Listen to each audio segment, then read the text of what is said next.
Assalamualaikum warahmatullahi wabarakatuh.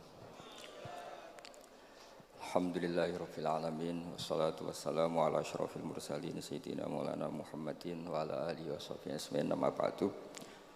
Teng ngarsa keluarga besar Mbah Ahmad Minan Abdullah ingkang kula hormati, khususipun Nyai Umi Maftuhah sedanten keluarga Gus Hatta. Ngarsa para kiai wabil khusus wonten Kiai Ulil Albab Arwani, wonten Mbah Kawula Kiai Muat, wonten Ndek Rozin Gus Nazif, wonten Kiai Mujib, teng ngarsa para habaib ingkang kula hormati. Kula mun niat boten guyon, ternyata Pak Muat guyon terus kula. Tapi insyaallah kula boten guyon niku. Kula niku pun gayane lungguh kursi tapi sajane boten gayane, mergi dikongkon ngoten. Terus kalau niku terkenal kiai sing ora kena diundang kecuali pernah sepuh. Ternyata pernah sepuh niku kathah. Terus termasuk Mas Nadiem pun ngerasa sepuh. Iku nak mboten dituruti ngerahno banser. Terus ribet niku lho.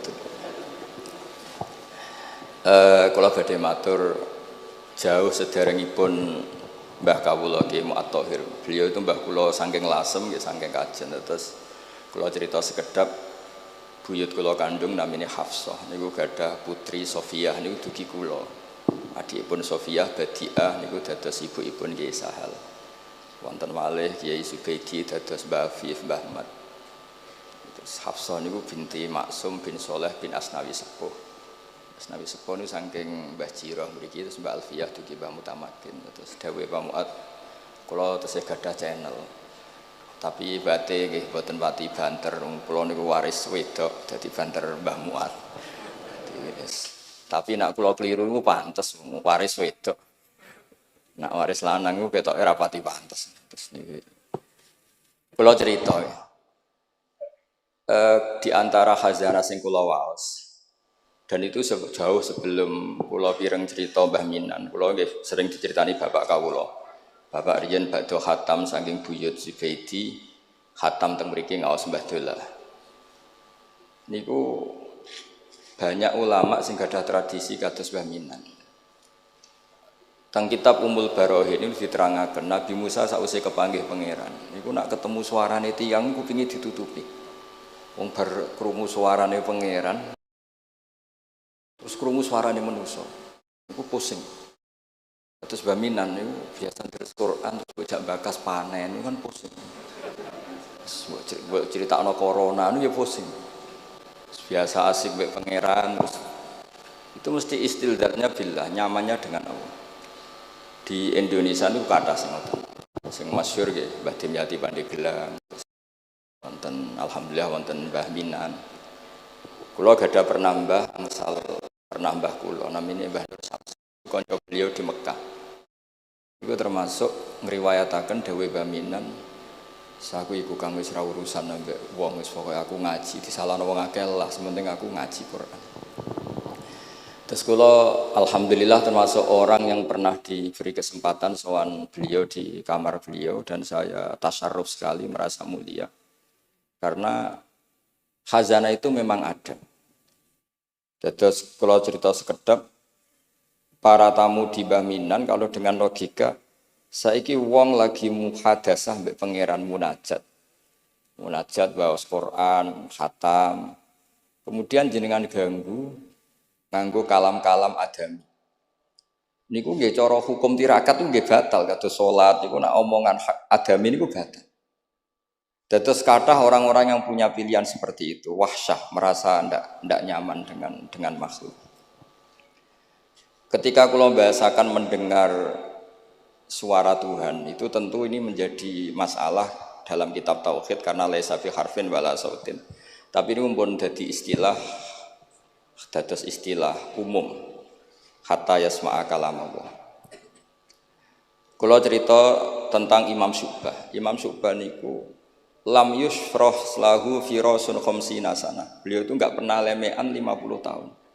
Dan beliau khataman itu 24.000 kali. Bisa sampean bayang. Dan itu seringnya diwuduin wahid kados Sayyidina Utsman Niku khatam Quran ngger badhe Isya, niku witire namung sak rakaat. Sayyidina Utsman itu satu-satunya sahabat kalau witir namung sak rakaat. Tapi sak rakaate Sayyidina Utsman itu khatam Quran. Nah, kita alhamdulillah saged niru sak rakaate. Nggih hebat.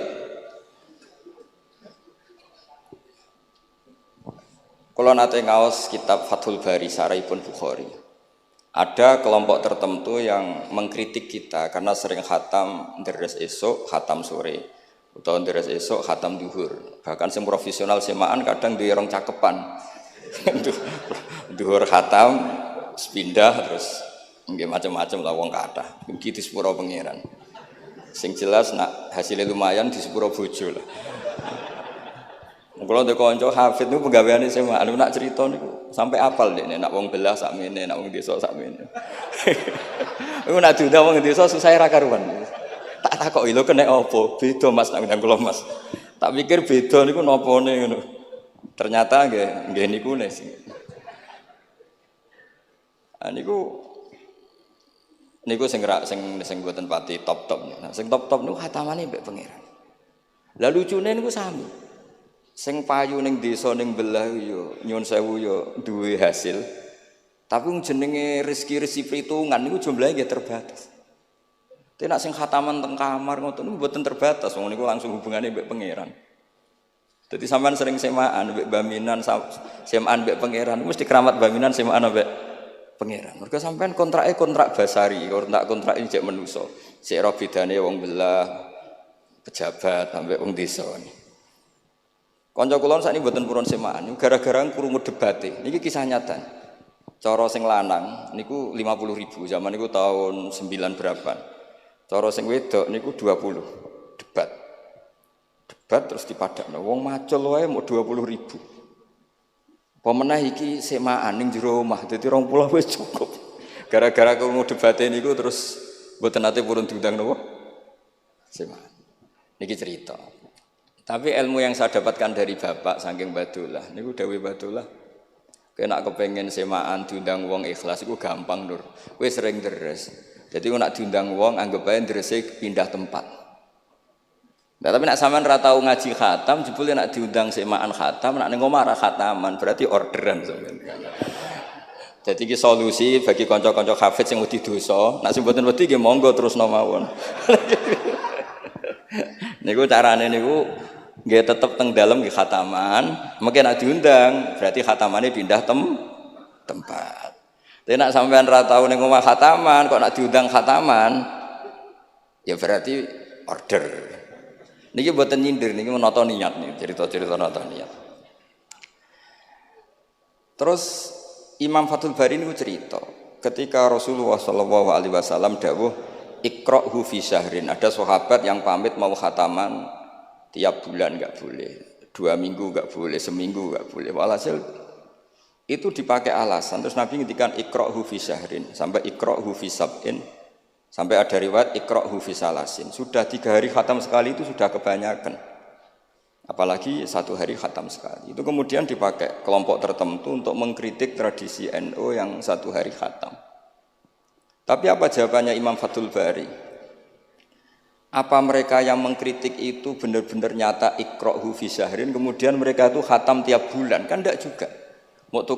Oke, kamu kritik enggak apa-apa dari Imam Sinten Ibnu Hajar Al-Asqalani, tapi kamu juga harus baca iqra'hu fi syahrin tiap bulan benar-benar apa?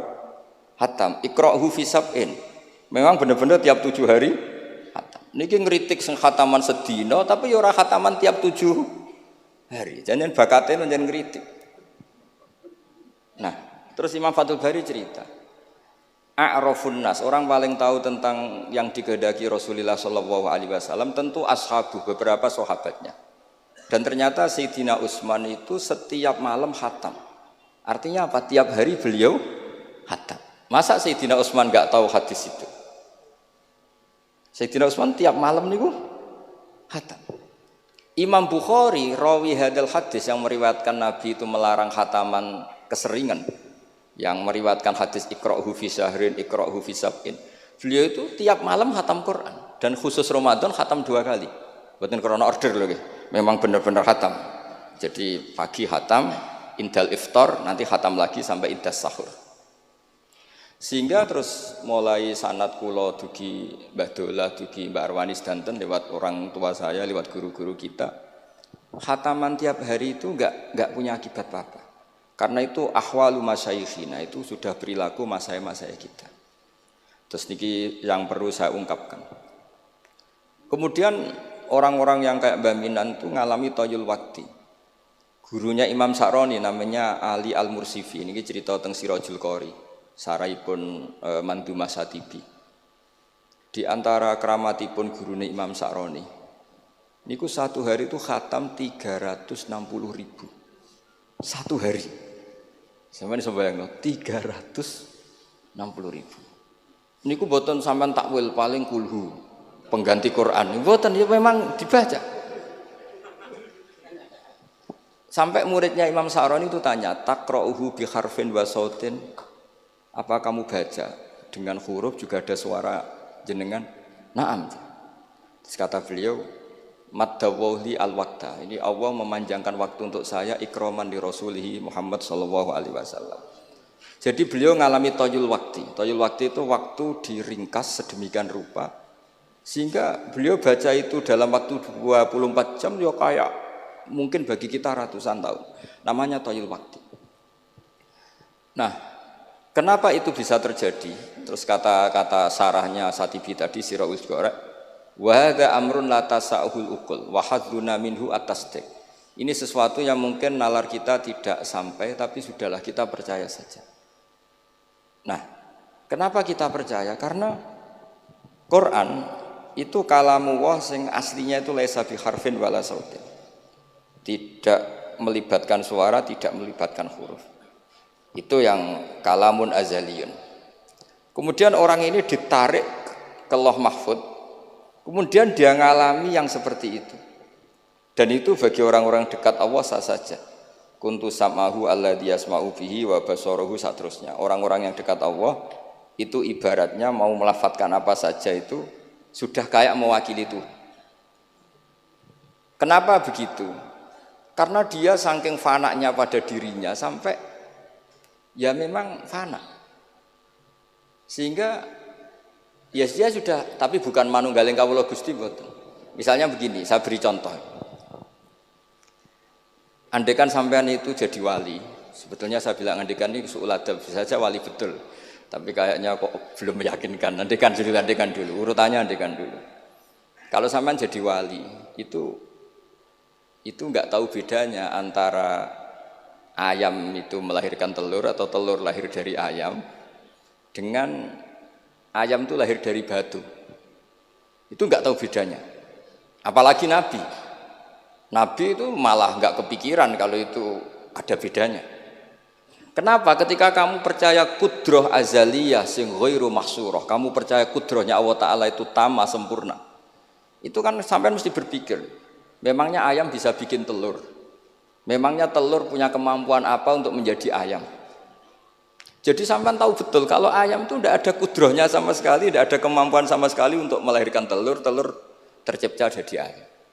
Artinya apa? Meskipun sesuatu itu sudah adi, sudah biasa, tetap yang ada adalah kudratullah, bukan hukum adat yaitu ayam menelur. Sehingga seorang nabi itu misalnya Nabi Soleh ditanya, apa bukti mukjizat kamu? Saya minta unta keluar dari batu besar ini. Dari Nabi Soleh, ya enggak apa-apa. Karena beliau itu tahu betul ketika unta lahir dari unta, itu memangnya unta bisa apa? Memangnya unta iso gawe unta, ayam iso gawe telur. Semua itu ada kudroh azaliyah, ada kudrohnya Allah. Nah wali dan apalagi nabi itu tahu betul itu. Sehingga ya nggak ada bedanya. Misalnya para nabi sampean tanya, ayam bisa melahirkan telur, apa batu ini bisa melahirkan telur? Ya jawabnya bisa. Sehingga ya betul lah. Terus ada Naqatus Sholeh itu keluar dari apa? Batu. Dan Nabi Soleh biasa saja karena beliau memang nabi. Rasulullah ketika sahabatnya kelaparan, terus diundang Jabir, masakannya sedikit. Ya beliau bilang ini masakan harus jadi banyak. Ya banyak, untuk orang sekian ribu cukup. Ketika sahabat kurang air di padang Sahara, gitu, sahabat bingung nyari air, Nabi malah sari, masyhur. Sare terus ya santai aja ketika beliau dilapuri kurang air terus ya sudah minum air dari sini terus fana ba'al ma' min baini asabi'i. Karena Nabi itu orang yang tidak bisa didikte oleh hukum adat. Sehingga tidak terus ayam ini bisa lahirkan telur, berarti mungkin. Kalau batu enggak melahirkan telur enggak mungkin. Terus kamu bilang ini mungkin, ini tidak mungkin. Itu kita kalau di matolek kan diajari. Padahal mungkin enggak mungkin berdasar hukum adat. Bukan berdasar kudrohnya Allah Subhanahu wa ta'ala. Nah, orang-orang yang sudah begini masalah rezeki juga gitu. Soalnya sementing para pangeran, masuk dimbarno pangeran. Akhirnya sudah sementing muamalah mbek Allah. Makanya dulu ada cerita seorang Habib, dia enggak punya pekerjaan, terus setiap hari dia sholat, tiap pagi ngantor. Ternyata dia ke musola atau ke masjid sholat. Terus kata Habib itu, ya Allah, semua orang yang kerja engkau gaji, maka saya ya harusnya engkau gaji. Iku yo terus sugih, tapi bukannya ditiru ora mergo ya. Dadi dene ape ngantor ya ora di kantor, wis ngantore ning masjid salat. Tapi ini enggak boleh gaya-gayanan yang sudah makomnya seperti itu. Ora sampean gak makome ribet. Tapi ini cerita ya, kalau tak belajar Quran. Sehingga para nabi itu gak kepikiran, misalnya Nabi Ibrahim itu gak kepikiran kalau api itu bisa membakar, karena beliau tahu api apa punya ikhtiar, api apa punya irodah, punya kehendak, api apa punya cara yang diinginkan api itu untuk membakar saya, kan tidak juga, dia benda mati, pasti itu murtangan Allah. Sehingga ketika beliau mau dibakar ya santai aja, beliau gak tahu bedanya di sana sama di sini. Semua nabi itu begitu, ma kunta tadri mal kitab walal iman. Makanya semua nabi itu rata-rata ummi itu ya pokoknya sudah begitu. Makanya disuruh berdoa ya enggak mau. Kata malaikat Jibril, saya Jibril untuk nolong kamu. Tidak, saya tidak butuh kamu. Maksudnya kamu ngomong nanti tak sampaikan ke Allah. Allah itu sudah tahu tanpa kamu. Hasbi min su'ali ilmuhu bihali. Itu nabi. Nah, Rasulullah Muhammad SAW juga sama. Ketika mau perang Badar, itu kan musuhnya itu 1000 lah kira-kira gitu. Sahabat itu 300. Terkenalnya 313 sama dengan ashabi apa itu? Talut itu. Apa itu? Waqatala apa Daud itu, ashabi Daud itu. Itu Nabi ya santai aja. Padahal itu pedang satu dipakai orang 10. Sampai bisa bayangkan perang pedangnya gentinan. Tidak bisa kan? Tapi Nabi karena diutus Allah ya jalan saja. Ya santai. Karena bagi Nabi itu nanti ada kudratullah. Betul. Ternyata perang musuhnya 1000, musuh 300, yang satu perlengkapan lengkap, yang satu gentenan pedang. Perang yus. Dibacok sik nyelip pedangnya kalau musuh kan yur gak iso bayangno. Singkat cerita terus masyhur itu Nabi terus berdoa. Ya Allahumma Allahumma intuhlik hadil isobat alam tu'bad ba'dal yaum. Walhasil terus ada pertolongan dari Allah. Artinya Nabi nganggep ini gak penting 300 apa 100. Orang menang tuh ya karena biqudratillah. Begitu juga di perang Khandaq sehingga Nabi itu pernah minta kakinya kambing. Kaki yang depan namanya dirok. Dirok itu 2 kan, namanya kaki depan itu dirok. Coba ambilkan dirok itu, ini ada tamu, diambilkan. Terus diambilkan lagi, ambilkan lagi 1, diambilkan. Terus ambilkan lagi, bukankah kambing diroknya hanya 2 ya Rasulullah? Andai kan kamu langsung ngambil, pasti tetap jumlah itu ada. Karena ketika Nabi ngendikan ini jadi konstitusi. Jadi kemana malaikat kudu melok ribet Nabi ngendikan. Ya masyhur kan Nabi khutbah, padahal pas musim kemarau nggak mungkin hujan cara hukum adat. Ya Rasulullah khutbah itu suwi-suwi niki wong bingung perkara ana udan.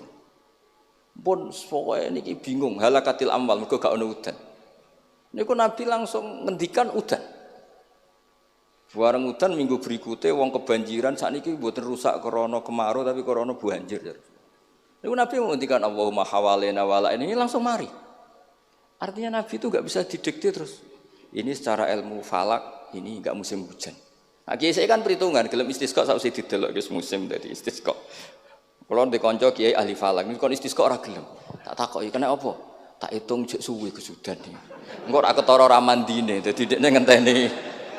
Wis, yo ono kiai rondo politik ngoten yo. Tangan-tangan ya bener, timbang terkenal ngobos kan nurono reputasi. Dadi iku yo. Tapi kalau Nabi itu ndak. Nabi itu makun tadrimal kita bualal iman. Karena kalau kita sudah makom itu nggak bisa didikte oleh al-ahkam al-adiyah. Nak pitik mulai rondok dari pitik. Makanya ketika ada kitab Al-Husunul Hamidiyah, hukum adat ini telah membodohkan kita lama sekali sehingga Anda tidak bisa percaya kudroh tamah. Dan ini kaitannya hormat baminan ini nanti tentang Quran. Nanti jenengan melihat mukjizat terus gampang selain. Terus kata Imam Al-Husunul Hamidiyah ngendikan, umpama klungsu niku biji asem nih. Andai kan tidak pernah terjadi klungsu itu jadi asem yang besar, kemudian buah, kemudian macam-macam lah, ditabrak truk nganti yo masalah tenan. Terus itu gak pernah terjadi. Terus akhbaru kamu birun, terus kamu diberi cerita orang, ini klungsu ini bisa jadi pohon besar sekali suatu saat. Kamu pasti tidak percaya. Wah ini mohal, masa barang kecil jadi besar. Berhubung sering terjadi, terus Anda bilang mungkin. Tapi pertanyaannya, ketika mungkin itu kamu kan gak ikut bikin. Namanya mungkin tidak mungkin kan kamu harus punya otoritas ikut bikin. Kamu kan tidak ikut bikin, kok bilang ini mungkin, yang ini tidak mungkin. Ketika itu sering jadi pohon besar, Anda pun tidak berkontribusi kan? Kontribusinya siapa coba? Allah Subhanahu wa Ta'ala. Nah di sini terus para wali itu sudah mengabaikan itu semua. Jadi ya Nabi kalau mau mi'raj ya sudah terbang saja. Kayak Syekh Abdul Qadir Jilani kalau mau tawaf ya tawaf saja. Padahal beliau di Baghdad. Imam Nawawi itu di Damaskus. Tiap malam tuh tawaf. Padahal penerbangan 3 jam. Karena beliau gak roh bedane. Iki adoh iku parku. Mbak Mutamakin kepengen teng Mekah ya teng Mekah mawon. Ora usah antri haji, paspore diurus. Kondo Mas Nadib kondo menak niku mboten usah ngoten. Mboten usah ngoten. Niki cerita wali mboten. Artinya nah, orang-orang ahli Quran itu sudah ke makom itu.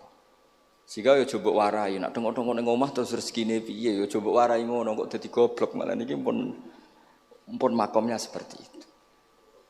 Dan kita harus berlatih. Kalau kita tidak berlatih maka ilmu ini akan hilang. Ya itu tadi, terus kita didikte hukum adat seakan-akan hukum adat ini memenjarakan kita, memasung kita. Kemudian kita sampai nanti ada mukjizat Naqatu Soleh keluar dari As-Sakhrah, dari batu besar kita janggal. Nabi Ibrahim dibakar oleh api, kita apa? Janggal. Sebetulnya itu kalau pakai, makanya di Matolek, di semua pondok diajarkan ada mokhal akli, ada mokhal apa?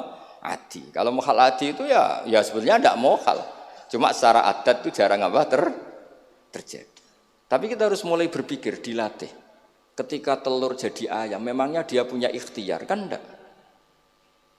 Tetap di situ ada kudratu. Wah, lah kalau sama-sama kudratu, wah bedanya apa? Telur keluar dari ayam sama telur keluar dari batu. Kan sama-sama yang menentukan adalah kud.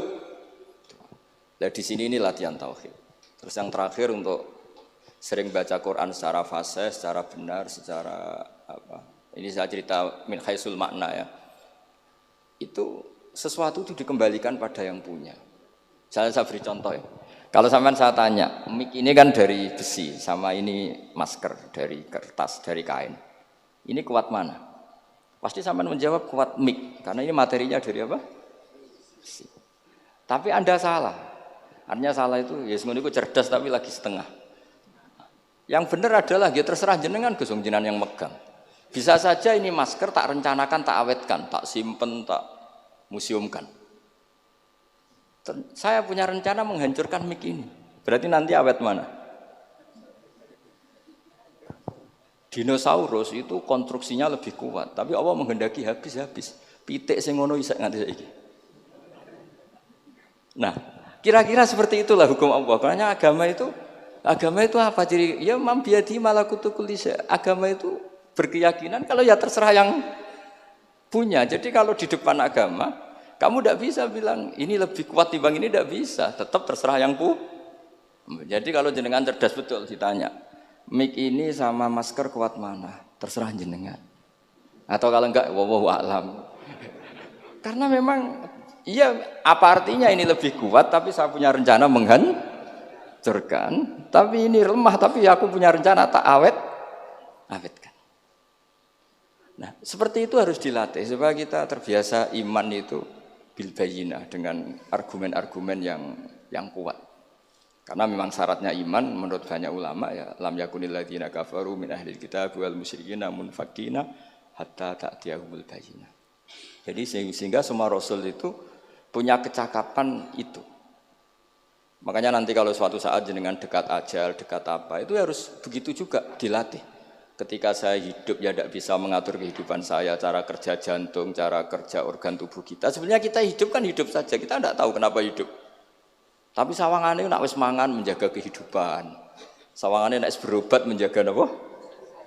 Kesehatan. Tapi kita bisa apa di depan kudratullah? Jadi harus dilatih terus. Karena ini ngaji bagi yang ahli Quran itu sekolah suwun adat kados Mbah Minan, Mbah Dimyati, beberapa ulama yang enggak keluar kamar itu mulai dulu juga ada. Itu juga satu manhaj karena sudah asik dengan Allah maka asing mengalami wahsah dengan yang lain. Tapi juga ada ulama yang milih kumpul orang banyak sehingga manfaati orang banyak. Dan menurut saya figur-figur di kajen itu sudah sempurna larnya. Ada model Mbah Dola, Mbah Sahal, Mbak Minan sendiri tertutup, tapi Ibu Umi Tuha sosialisasi kiroati kemana-mana. Sehingga ini pelajaran bagi kita bahwa pilihan dekat Allah itu variannya banyak. Yang penting ikhlas sambil terus belajar mendengarkan makalah-makalahnya ulama. Karena makalah ulama ini penting. Kita kalau nggak diwarai ulama itu tidak bisa cara berpikir bersanad. Saya sering didhawuhi Mbah Mun, ihdinas siratal mustaqim itu siratal ladzina an'amta alaihim. Kenapa tidak siratoka jalanmu ya Allah? Fa inna Allah ta'ala la ya'kul wa la yashrab wa la yanam. Allah itu tidak makan, tidak tidur, tidak apa-apa. Terus kita bisa niru apa, Pak? Tapi kalau siratal ladzina an'amta alaihim artinya thariqullah adalah dengan mengikuti orang-orang yang telah diberi nikmat. Jadi kita niru Mbah Dola, niru Mbah Arwani, niru orang-orang baik. Karena kita enggak bisa niru Allah. Makanya setiap Allah cerita orang kebaikan, cerita kebaikan itu pasti cerita aktor-aktornya. Ulaikal ladzina an'ama Allahu 'alaihim terus minan nabiyyin. Terus itu aja diceritakan keluarganya min dzurriyyati Adam wa mimman hamalna ma'anu supaya orang itu hormat sama leluhur. Saya kenapa cerita Mbah Mutamakin bukan tafakhur bin nasab bahwa kita soleh begini tuh barokahnya doanya orang-orang dulu min dzurriyyati Adam wa mimman hamalna ma'anu. Masih diteruskan wa min dzurriyyati Ibrahim wa Israil. Baru soleh secara umum yang tidak perlu nasab. Wa mimman hadaina wajtabaina. Jadi Allah menghormati nasab sampai seperti itu. Sehingga rata-rata orang-orang soleh itu ya babahnya soleh. Mosok turunane sing wakaf masjid, sing kiai puluhan tahun, kalah mbek wong sing dadakan dadi kiai. Yo ketoke ora pati fair ngoten. Ini mboten kok urusan kula fanatik nasab nggih. Tapi tetap ini bisa jadi kiai karena melok partai wa mimman hadaina wajtabaina. Tapi yo ketoke yo pantese yo rada antri lah, aja kok ngarep nemen-nemen nak. Ya mosok terus misalnya ora tau wakaf masjid, ora tau wakaf tanah, ngerti-ngerti kepengin mimpin. Sing masjid iku nyunatno maulid, nyunatno dibak, ndekne mimpine ku ngaramno maulid kalau dibak. Ya nak ngaramno iku nggih masjid dhewe, aja ning masjid iki kan ngoten kira-kira.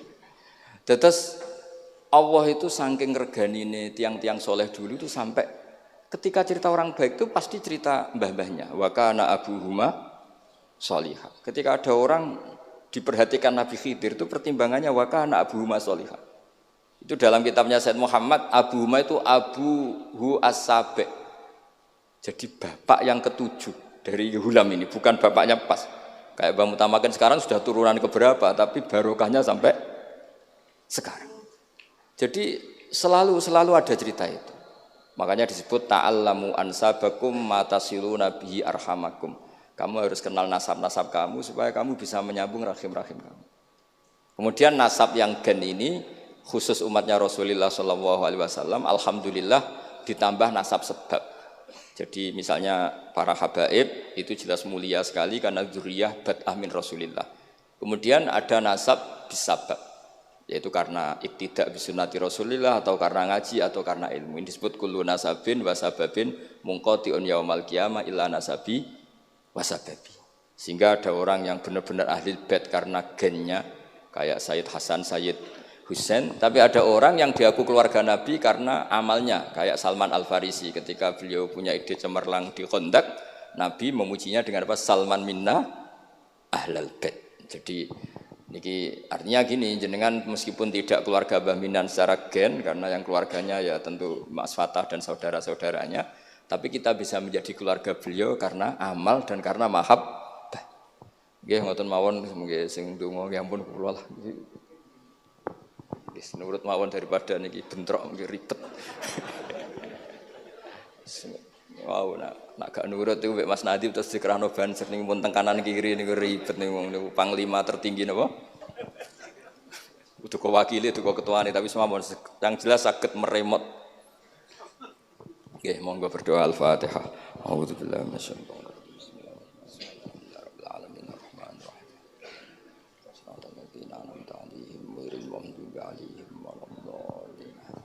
Bismillahirrahmanirrahim. Nahmaduka ya ghafuru ya syakuru ma shalli wa sallim wa barik ala habibika Mustafa Muhammad wa ala alihi washabihi wa barik wa sallim asma'in. Allahumma ya ilahana ya wa bi barakatid da'ina ilaika wa barakatil mutawassilina ilaika bi jahi habibika Muhammad. Ighfir ya Allah limba Ahmad minan Abdillah salam wa ali darajatihi fil jannah wa barik fi ahlihi wa fi dzurriyyatihi ya Allah. Allahumma ya ilahana ya ij'alna ya aminin mutmainin alladzina la khaufun 'alaihim wa lahum yahzanun. Waj'alna salimin wa nimin mu'afin min kulli balai dunyal akhirah. Waj'al ya Allah himmatan al-ulya fi hadhihi ad-dar'i kalimatika ya Allah. Hatta nakuna ya wa khudamatan di syariatika wa abnaina ya Allah wa abnaina fi khidmati syariatika al-kharra al-bayda lailuha kana hariha ya Allah. Aqimna fi dzalika wa inna ala dzalika ya Allah. Rabbana atina fid dunya hasanah fil akhirati hasanah wa qina adzabannar. Sallallahu alaihi sayyidina Muhammad sallallahu alaihi wasallam.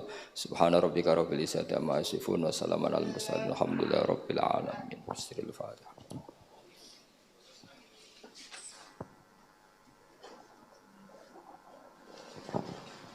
Assalamualaikum warahmatullahi wabarakatuh.